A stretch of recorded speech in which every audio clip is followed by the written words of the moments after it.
دیکھیں، جب ایک مسلمان کوئی بھی کلمہ پڑھتا ہے نا تو وہ حلف میں آ جاتا ہے، اونوت آ جاتا ہے، اور مرتے دم تک اس اوت کو اسے نبھانا ہوتا ہے، یعنی مرتے دم تک ہی has to remain obedient, loyal.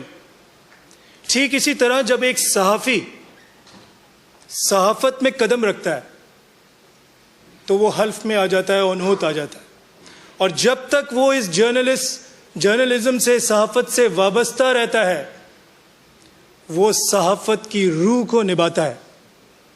میں ایسے بہت سارے صحافیوں اور جرنلسٹ کو جانتا ہوں۔ میں 15 سال سے ایز اے والنٹیئر ایک جو ہمارا یہ سوشل پلیٹ فارم ہے، ایجوکیشنل پلیٹ فارم ہے، جو ٹوٹلی نان کمرشل ہے، اس سے وابستہ ہوں۔ میں جانتا ہوں ایسے لوگوں کو، ایسے صحافیوں کو جنہوں نے کبھی اپنے ضمیر کا سودا نہیں کیا۔ میں جانتا ہوں ایسے صحافیوں کو جنہوں نے کبھی بھی ٹروتھ کو، سچائی کو نظر انداز نہیں کیا۔ میں جانتا ہوں ایسے صحافیوں کو جنہوں نے کبھی بھی اپنے نظریے کو اپنے مفادات کی خاطر قربان نہیں کیا۔ ایک صحافی کی کیا امپورٹنس ہے؟ As a student you should know, کوئی جنگ جیتی نہیں جا سکتی جب تک صحافی ساتھ نہ ہو۔ کسی کی جد و جہد، کسی کی اسٹرگل وہ نوٹس ہی نہیں ہوتی جب تک صحافی اسے رپورٹ نہ کرے۔ کسی شہید کی شہادت کا قوم کو کبھی پتہ نہیں لگ سکتا جب تک صحافی اس شہادت کا تذکرہ نہ کرے۔ کسی میڈل، کسی انوینشن، کسی کارنامے کا قوم کو علم نہیں ہوتا جب تک صحافی خبر نہ دے، اور نہ ہی کسی کرپشن کے بارے میں قوم آگاہ ہوتی ہے، ظلم اور ناانصافی سے آگاہ ہوتی ہے جب تک صحافی اس سے پردہ نہ اٹھائے۔ ہمارے ملک میں فریڈم آف ایکسپریشن کے لیے، فریڈم آف سپیچ کے لیے، ڈیموکریسی کے لیے، آزادی صحافت کے لیے ہمارے صحافیوں کی بے پناہ قربانیاں ہیں، بڑی جدوجہد ہے۔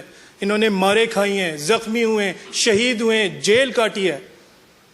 تو بہت ساری چیزوں کو ہم انڈرمائن نہیں کر سکتے، اگنور نہیں کر سکتے۔ میں جانتا ہوں ایسے محب وطن صحافیوں کو جو اسی ملک میں ہیں، جو باضمیر ہیں، جو حقیقی معنوں میں قوم کے محسن ہیں، اور آج میں اپنی طرف سے اور اپنے پلیٹ فارم اور رحمان الرحیم کی طرف سے ان کو سلام پیش کرتا ہوں۔ اور ان کے لیے دعا گو ہوں کہ وہ ان کو اللہ صحت دے، زندگی دے، اور اسی طرح استقامت دے کہ وہ قوم کے اندر امید کو زندہ رکھیں اور قوم کو باخبر رکھیں۔ اس میں کوئی شک نہیں، جیسے ابھی بات ہو رہی تھی کہ آج جو ایوولوشن آف میڈیا ہوا ہے، there is always been a race between getting it first and getting it right. It will remain so unless and until جو ہماری صحافت ہے وہ میچیور ہو۔ جب صحافت میچیور ہوتی ہے تو لینگویج آف کرٹیسزم سے شفٹ ہوتی ہے ٹورڈز لینگویج آف سولوشن، پھر قوم کو راستہ ملتا ہے، ڈائریکشن ملتی ہے۔ اسی لیے میں یہ بلیو کرتا ہوں کہ جرنلزم، صحافت جو ہے وہ صرف ایک پروفیشن یا ایک پیشہ نہیں ہے، وہ ایک مشن بھی ہے۔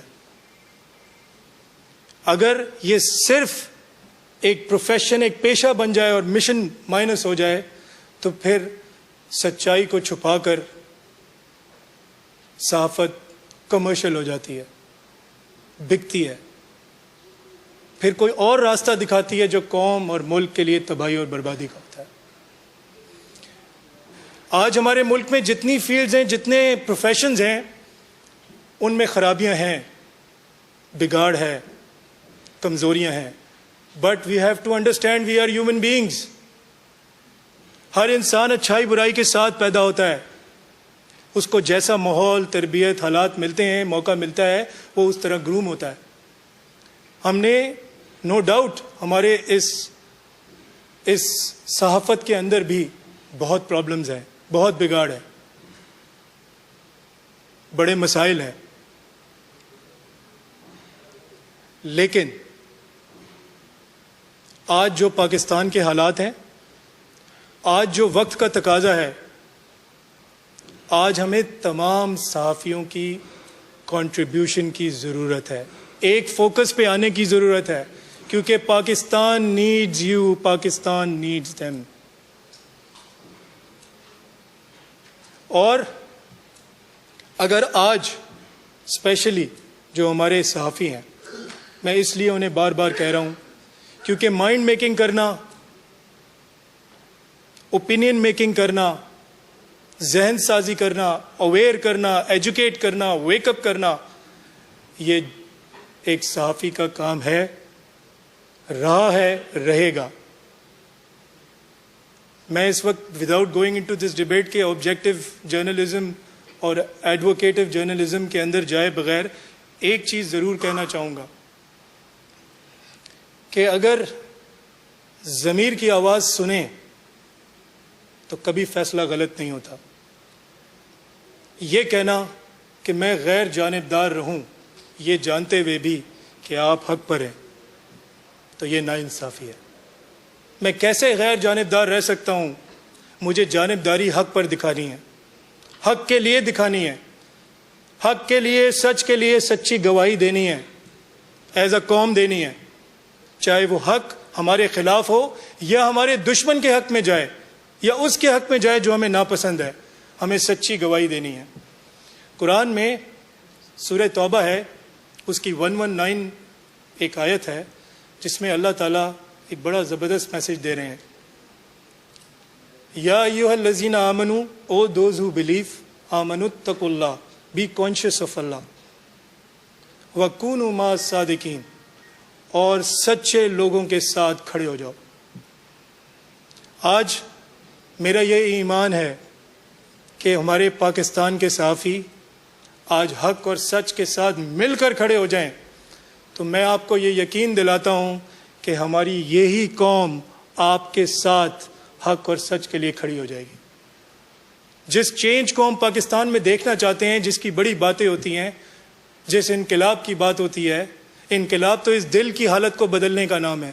جب تک اندر چینج نہیں آ رہا, باہر چینج کیسے آ سکتا ہے؟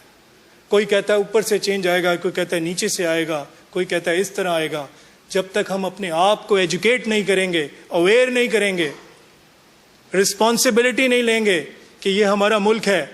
ہم دنیا میں جس جگہ جاتے ہیں وہاں سے آنیسٹ ہیں, ہم دبئی جاتے ہیں وہاں آنیسٹ ہیں, ہم یورپ جاتے ہیں وہاں سے آنیسٹ ہیں, ہم امریکہ جاتے ہیں وہاں سے آنیسٹ ہیں, بٹ انفارچونیٹلی ہم پاکستان سے آنیسٹ کیوں نہیں ہیں؟ اس ملک نے ہمیں کیا نہیں دیا؟ یہ ملک ہماری آئیڈینٹی ہے, ہماری شناخت ہے, ہماری عزت ہے, ہمارا سب کچھ ہے. ہم یہاں جس طرح رہ رہے ہیں دنیا میں کسی ملک میں ایسے نہیں رہ سکتے. آج جو یہ ملک کی حالت ہے اس کا ذمہ دار کوئی اور نہیں, ہم خود ہیں. وی ہیو ٹو ریئلائز دس. پاکستان کو ترقی کرنے, پاکستان کو خوشحال ہونے, اس قوم کو پروگریسو ہونے, ایجوکیٹ ہونے, اویئر ہونے میں صرف ایک ہی چیز کی ضرورت ہے, وہ ہماری توجہ کی, ہماری مخلصی کی, ہماری ایمانداری کی, ہمارے ایموشنل اٹیچمنٹ کی, کہ ہم رانگ کو رانگ کہیں اور رائٹ کو رائٹ کہیں. آپ دیکھیں گے اس ملک میں تبدیلی آئے گی, چینج آئے گا. Once again I thank you all for giving me an opportunity to speak. اور میں صحافی ویلفیئر ایسوسی ایشن اور جو ضیاء الدین یونیورسٹی کی یہ ایسوسی ایشن ہے ان کو مبارکباد دیتا ہوں کہ اس طرح کے پروگرامز ہونے چاہیے, سیمینارز ہونے چاہیے. اور ہمارا یہ پلیٹ فارم ہمیشہ سے حاضر ہے ایز اے والنٹیئر, وداؤٹ اینی دنیاوی کوئی وہ ایسپیکٹ کے آپ کے لیے حاضر ہیں.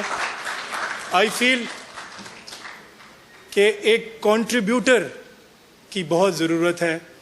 ہم اگر الگ الگ کنٹریبیوٹ کرتے رہیں گے وہ نوٹس نہیں ہوگا, مل کر کریں گے تو نوٹس بھی ہوگا, خبر بھی بنے گی, ہیڈ لائن بھی بنے گی, اور دنیا کو میسج بھی چلا جائے گا, پاکستان پائندہ باد. Thank you.